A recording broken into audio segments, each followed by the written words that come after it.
he talks hope, but all that comes out is cynicism if he's assuming that the American people can't understand the economy, therefore I shouldn't even try to explain it to them.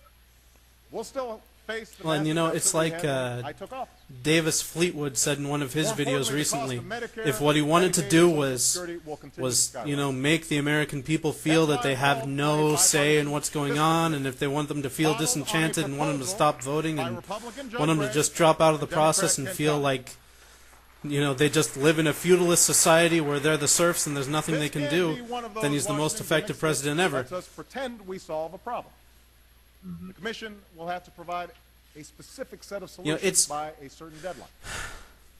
It's hard when it comes from somebody who says he's on your side. We created this commission. So I'll issue an executive order that will allow us to go forward, because I refuse to pass this problem on to another generation of Americans. See, here he's talking about the Fiscal Commission.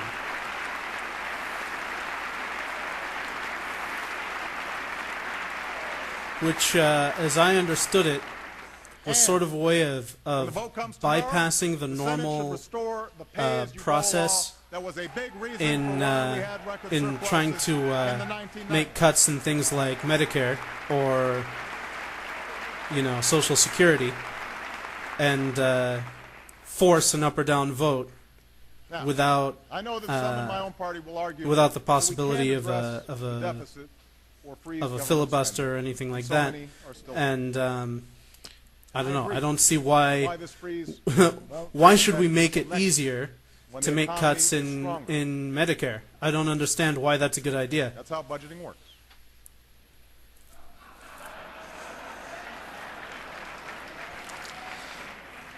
So I think it's really interesting, the gambit that he put there.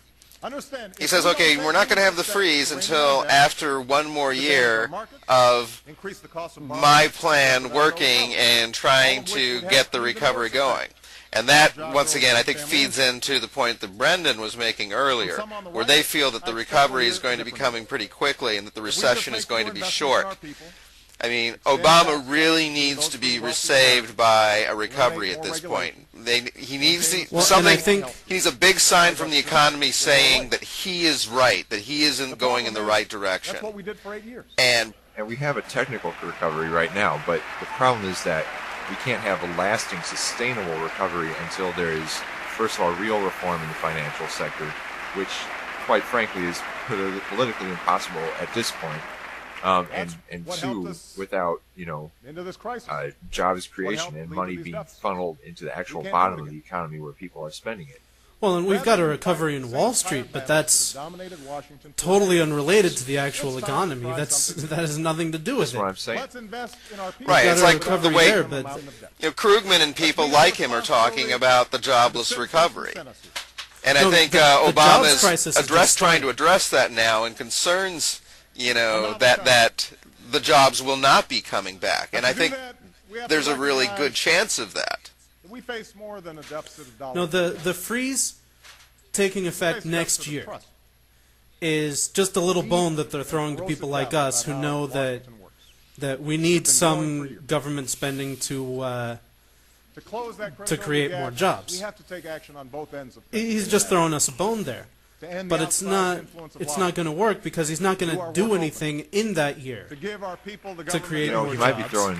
And then the other guys are going to use this time to say, oh yeah, well he says he's going to do it in a year, but he said he'd do a lot of things. So it's like, I think it's a bad move politically. I think he shouldn't have even proposed this this spending freeze, My administration posts on but our it White doesn't House really cost him anything. I mean, he could do it in a year, he could not do it in a year, he could do whatever. That's why we've excluded lobbyists from policymaking. Yeah, considering that the memory of the American public is about a nanosecond, I mean, this will be ancient history by the time he gives another speech again next year. Are you kidding? This is going to be ancient history by the time we get this video up on YouTube. It's time to put strict limits on the contributions that lobbyists give to candidates for federal office. With all due deference to separation of powers, last week the Supreme Court reversed a century of law that I believe will open the floodgates for special What does he say? including foreign corporations, to spend without limit in our elections. Obama, don't you believe in the Constitution? Not true. I don't think they showed it angle yet. They might not in this video. No, they covered him up. Bankrolled by America's the camera didn't see him, I think. Or worse, by foreign entities. That's too bad. bad. Decided by the American people. It was funny. And I'd urge Democrats and Republicans to pass a bill that helps correct some of these problems. Pass a bill also calling that on Congress to continue down the path helps correct some of these Democrats problems. And Republicans.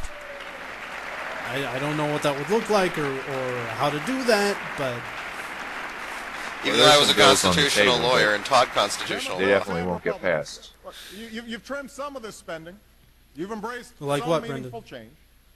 But Well, the public trust Grayson demands more. has a bunch of bills, I For think, example, on the some table members of Congress that post some earmark requests that would online. effectively place a lot of Tonight, restrictions I'm on calling what corporations to can do, publish all earmark while trying not requests to go on a afoul of the single Supreme Court website decision. before there's a vote, And so that Franken the just American introduced people can something, see I how think, the money's being spent. that focuses on foreign corporations and foreign nationals and what they can do as far as spending is concerned.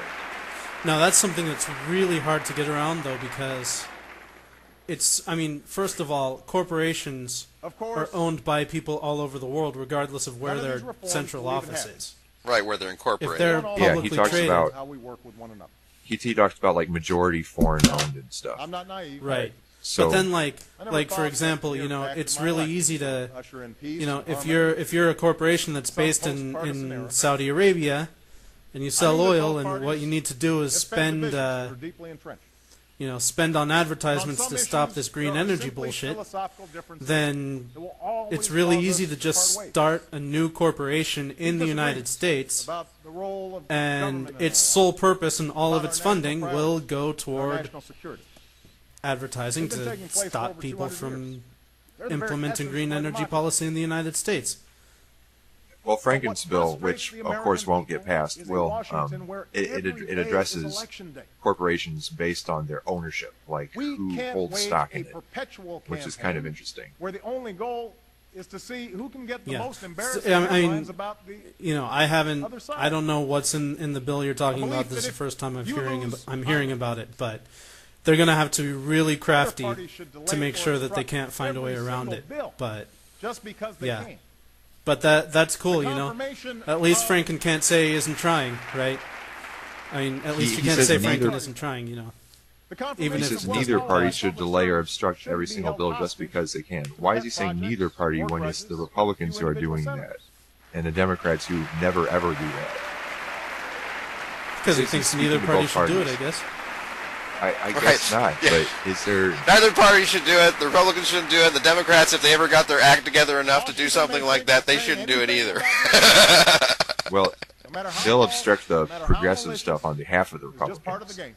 Well, and you know, if the Democrats obstructed everything that Bush did, we probably would have been better off. Worse yet, Exactly. it's sowing further division. I mean, you know, it's one thing to say, well, they shouldn't obstruct everything just because they can. So no, But if everything they do is a disaster, I'm trying to then change what can you the do? tone. You've got to do what you can to stop it. I know And it's an election but the year. thing is, though, that And after last week, you know, it's a clear lot this of, campaign fever has come even earlier than usual. a lot of people on the Republican side, But we still need to go. you know, they try really hard to convince Democrats, people that everything I would remind that you that Obama we still does have is the this largest disaster. majority in Everything, decades, every and people success for expect us to Obama solve problems, is a step toward not run for the hills. communist totalitarianism, where they're going to, you know, kill everyone and take all the corporations' money and give it to them and then kill them. I don't know. It's Just I don't gave a really understand the fantasy. But Hypocritical line there. And if the Republican About, leadership is going to insist that You just 60 lecture votes the in the Democrats Senate for are being required weak. to do any business at You all should in look this in the town, mirror. a supermajority, then the responsibility to govern is now yours as well. Just saying no to everything may be good short-term politics, but it's not leadership. We were sent here to serve our citizens, not our ambitions. It's just nice to see him do that, though. I mean, even if it's just talk. I don't know. I mean, the way I understand it, there has to be sort of a system of pressure and support on the part of the president if he really wants Congress to do what he wants them to do. And oh yeah, you know, he's asking what Joe Lieberman wants. He's not saying, "What can I do to Joe Lieberman to," you know what I'm saying? Well, exactly. I mean, he has not played smash mouth politics. And I have a feeling that it's not really because Obama doesn't know how to do that. I think Obama can play. I mean, I think in the campaign he did a pretty good job of playing smash mouth politics. So I mean, I think he can do it when he needs to. But I don't think he hasn't been advocating for things that people are going to be excited about.